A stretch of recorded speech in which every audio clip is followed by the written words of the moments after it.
Hello दोस्तों, मैं शंभुनाथ महतो। आज हम बात करेंगे, आज का जो टॉपिक है हमारे चैप्टर की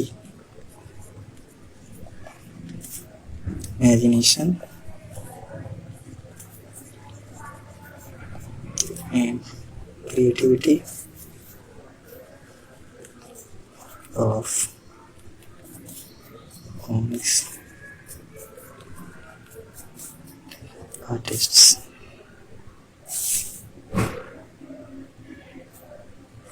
पहला तो ये कि कॉमिक्स बनाने के लिए जैसा सभी कोई कहता है कि इमेजिनेशन की ज़रूरत होती है, क्रिएटिविटी की ज़रूरत होती है। तो ये आखिर है क्या? डेफिनेशन सबके अलग अलग डेफिनेशन है, सब कोई अलग अलग तरीके से इसको कन्वे करता है। मैं भी ऑब्वियसली एक अलग तरीके से इस चीज़ को डिफाइन या कन्वे करूँगा। इमेजिनेशन जाहिर सी बात है, दिमाग से सोचते हैं हम लोग, क्रिएटिविटी दिमाग से ही आती है। इमेजिनेशन यानी एक तरीके से जो सोचा जा रहा है, क्रिएटिविटी एक तरीके से जो क्रिएट किया जा रहा है सोचकर। कॉमिक्स आर्टिस्ट के लिए ये जो है ये थोड़ा सा अलग चीज़ हो सकती है, क्योंकि यहाँ पे हम कहीं ना कहीं रेस्ट्रिक्ट हो जाते हैं। पहला सवाल तो ये कि इसकी डेफिनेशन क्या है। इसकी जो डेफिनेशन है, अगर सिंपल वर्ड्स में कहें, जो भी आप सोच रहे हैं वो इमेजिनेशन और क्रिएटिविटी का हिस्सा है, या फिर इमेजिनेशन क्रिएटिविटी है। जो आप रिसीव करते हैं, जो आप टेलीकास्ट करते हैं, वो इमेजिनेशन एंड क्रिएटिविटी है। जो दूसरा पॉइंट आता है इसके बाद कि ये जो डेफिनेशन है इमेजिनेशन और क्रिएटिविटी की, ये अलग अलग स्टैंडर्ड्स और हो सकता है कि बिना स्टैंडर्ड्स के इसको डिफाइन किया जा सकता है। तो एक तरीके से क्रिएटिविटी वो चीज़ है जहाँ की आप स्टैंडर्ड्स, वो कुछ भी हो सकता है, अभी फिलहाल हम ऐसे बात नहीं करेंगे। स्टैंडर्ड्स जो हो गए उनके अकॉर्डिंग में काम करना और उसके बियॉन्ड काम करना, क्रिएटिविटी है ना।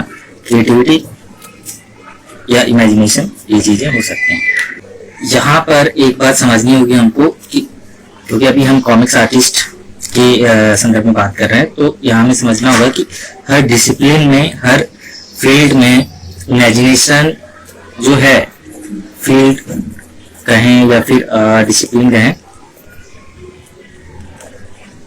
डिसिप्लिन में इमेजिनेशन, क्रिएटिविटी, इनके स्टैंडर्ड्स अलग होते हैं, इनके अप्रोच अलग अलग होते हैं। उसी के अकॉर्डिंग कितना इमेजिनेटिव वर्क है, कितना क्रिएटिव वर्क है, इमेजिनेशन कितनी अच्छी है, क्रिएटिविटी कितनी अच्छी है, वो समझा या फिर माना जाता है।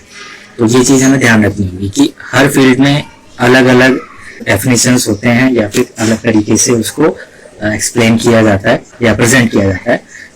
एग्जाम्पल जैसे मैं दूं, हिस्ट्री हो गया, जहाँ पे इमेजिनेशन और क्रिएटिविटी ये अलग ही तरीके से काम करते हैं। जहाँ फैक्ट्स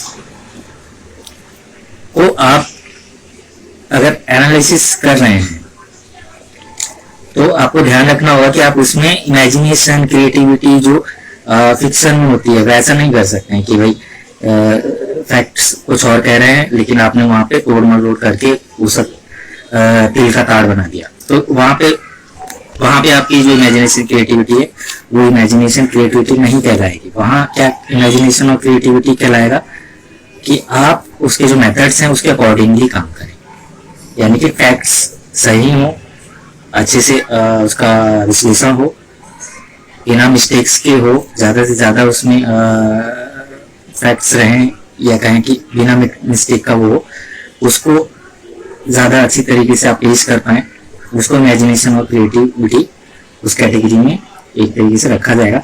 उसके उलट, हिस्ट्री के उलट अगर हम बात करें तो अगर दूसरे फील्ड्स देखें जिसमें कि बहुत से अलग अलग डिसिप्लिन्स आते हैं, जैसे मान लीजिए इंग्लिश या हिंदी डिसिप्लिन हो गया, लिटरेचर वगैरह ये सब, तो वहाँ पे राइटर हो गए, और आर्टिस्ट मान लीजिए फाइन आर्ट का अगर हम बात कर रहे हैं, तो यहाँ जो इमेजिनेशन और क्रिएटिविटी की डेफिनेशन है वो चेंज हो जाती है।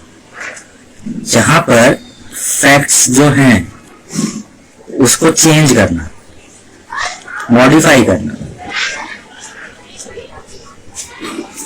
राइटर और आर्टिस्ट के सेंस में अगर बात करें तो फैक्ट्स चेंज करना, मॉडिफाई करना, यहाँ पे ये क्रिएटिविटी और इमेजिनेशन हो जाता है। डिसिप्लिन के हिसाब से चीजें बदलते हैं। सेम उसी तरीके से कॉमिक्स आर्टिस्ट की हम बात कर रहे हैं, तो यहाँ पे जो इमेजिनेशन और क्रिएटिविटी है वो अलग होगा। तो जैसा हमने कहा डिसिप्लिन के हिसाब से चीजें बदल जाती हैं, तो imagination and creativity of comics artist, यहाँ पे जो इसकी डेफिनेशन या जो वर्किंग डेफिनेशन होगी वो डिफरेंट होगा। यहाँ पे हमको इसको किस तरीके से समझना है वो मैं आपको एक्सप्लेन करूंगा, एक तरीके से उसका क्या फ्रेमवर्क है।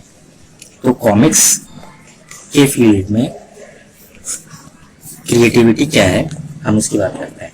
तो पहला जो सवाल आपको यहाँ पूछना है वो ये पूछना है, कॉमिक्स, क्योंकि हम ड्राइंग करते हैं, कहानी लिखते हैं, वहां पर क्रिएटिविटी इमेजिनेशन की बात उठती है, वो सवाल उठता है। ये समझना इसलिए जरूरी है ताकि वो जब आप समझ जाएंगे, वो डेफिनेशंस, वो लिमिट्स समझ जाएंगे, उस हिसाब से आप वर्क कर सकते हैं। तो मतलब उसके अकॉर्डिंग कर सकते हैं, उसके बियॉन्ड कर सकते हैं। तो ये चीजें समझनी। पहला कि रिक्वायरमेंट क्या है। रिक्वायरमेंट, अब यहां सवाल उठता है कि पहला की रिक्वायरमेंट क्या है और फिर किसकी रिक्वायरमेंट है, मतलब कौन रिक्वायरमेंट पेश कर रहा है, क्योंकि उसी के हिसाब से इसकी जो डेफिनेशन है क्रिएटिविटी इमेजिनेशन की वो स्थापित होगी या फिर स्टैंडर्ड जो हैं वो बनेंगी। रिक्वायरमेंट्स कॉमिक्स में ऑब्वियसली आर्टिस्ट होता है, राइटर होता है, और भी अलग अलग आर्टिस्ट होते हैं, कलरिस्ट हो गए, कैलीग्राफर हो गए। यहाँ पे अगर हम देखें तो यहाँ रिक्वायरमेंट है आर्ट की और स्टोरी।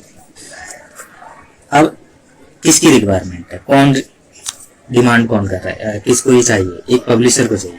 रिक्वायरमेंट किसकी है, एक पब्लिशर उसकी रिक्वायरमेंट हो सकती है, क्लाइंट भी बोल सकते हैं, आजकल फ्रीलांस चल रहा है, तो बेसिकली जो बनवा रहा है उसकी रिक्वायरमेंट हो सकती है, उसके स्टैंडर्ड्स होंगे, उसके अपने स्टैंडर्ड्स डेफिनेशंस होंगे क्रिएटिविटी के, तो उसके अकॉर्डिंग ही काम करना पड़ेगा। ये इसको समझने के लिए मैं आपको समझाता हूँ। मान लीजिए चिल्ड्रन बुक है और एक तरफ है सुपर हीरो वाले, मान लीजिए चिल्ड्रन बुक्स में सिंपल आर्ट चलेगा, बहुत ज्यादा एनाटॉमी और वो चीजों की जरूरत नहीं है, मान लीजिए, है ना, एनाटॉमी की सेंस से समझिए। यहाँ पे एनाटॉमी की रिक्वायरमेंट होगी, भले ही आप अलग स्टाइल में काम करें, स्टाइल डिफर कर सकता है, लेकिन एनाटॉमी की रिक्वायरमेंट आपसे मांगी जाएगी। उसी के हिसाब से जो आर्ट हो गया या स्टोरी हो गई, जो भी ये फील्ड है, रिक्वायरमेंट है, जब इस पे काम किया जाएगा तो क्रिएटिविटी इमेजिनेशंस को मापा जाएगा या समझा जाएगा या डिमांड किया जाएगा आपसे। तो ये एक क्लियर चीज समझनी है कि कौन रिक्वायरमेंट पेश कर रहा है, किसको चाहिए, क्या चाहिए, उसके हिसाब से काम करना, उसके हिसाब से फ्लेक्सिबल रहना। तो ये एक चीज हो गई। सेकंड हो गया इसी के अंदर, एक तो ये आप कैटेगरी कह सकते हैं कि आप दूसरे के लिए काम कर रहे हैं। एक मान लीजिए सेल्फ प्रोजेक्ट हो गया, या फिर कह सकते हैं ओपन प्रोजेक्ट। तो जहां क्या होगा, हो सकता है क्रिएटिविटी चेंज हो जाए, क्योंकि अक्सर आर्टिस्ट एक पर्टिकुलर रिक्वायरमेंट के लिए एक पर्टिकुलर स्टाइल में काम करते हैं, लेकिन यहाँ पे क्योंकि उनको फ्रीडम है, वहाँ इमेजिनेशन और क्रिएटिविटी ये चीजें बहुत हो सकता है उसके मायने बदल जाए, उसका प्रेजेंटेशन बदल जाए, उसका जस्टिफिकेशन बदल जाए। तो ओवरऑल इसमें समझने की बात जो है, अगर छोटे से एक सेंटेंस में कहें, कॉमिक्स आर्टिस्ट के लिए कोई ऐसा स्टैंडर्ड नहीं है, कहीं भी कोई ऐसा फर्म स्टैंडर्ड नहीं बनाया गया, कुछ स्टैंडर्ड्स जो लोग जिस पे एग्री होते हैं उसको एक यूनिवर्सल स्टैंडर्ड नहीं कहा जा सकता।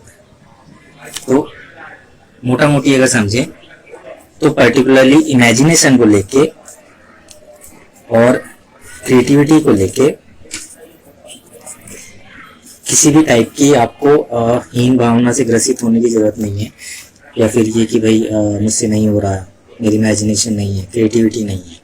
ऑब्वियसली कुछ चीज़ें होती हैं जो कि आपको टाइम के साथ में सीखनी पड़ती हैं। तो हो सकता है कि अभी जो आपके पास पर्टिकुलर स्किल नहीं है वो टाइम के साथ बाद में आ जाए, या फिर कुछ प्रैक्टिस के बाद वो चीज़ें हो आ जाए। तो फोकस कहाँ करना है? उसको सीखने में। इमेजिनेशन, क्रिएटिविटी सीखी जा सकती है। कॉमिक्स आर्टिस्ट के लिए मैं खास कर कहूँगा कि कुछ तरीके अपना के, कुछ प्रैक्टिसेस अपना के आप ये इमेजिनेशन और क्रिएटिविटी अपनी बढ़ा सकते हैं।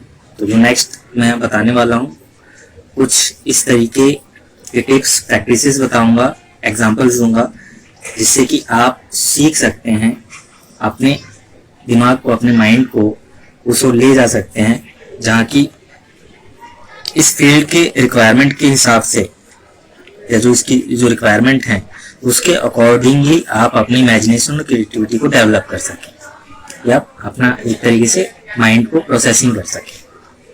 तो नेक्स्ट जो होगा हम कुछ बहुत सिंपल और आसान एग्जांपल्स देखेंगे।